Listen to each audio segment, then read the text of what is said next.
തീപ്പെട്ടി ഉണ്ടോ ചേട്ടാ? ഇവിടെ ഈ കലാപരിപാടിയാണ് നിരോധിച്ചതാ.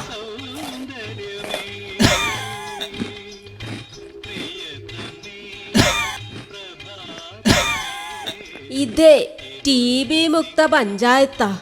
പുകവലിയും മുറുക്കലും ഒക്കെ ക്ഷയരോഗം ഉണ്ടാകാനുള്ള സാധ്യത കൂട്ടേ ഉള്ളൂ. ഇവിടെ അന്റെ വലിയും ഓൻ്റെ ഒഴിക്കലും ഒന്നും നടക്കൂല. മക്കള് വേഗം സ്ഥലം വിട്ടോ.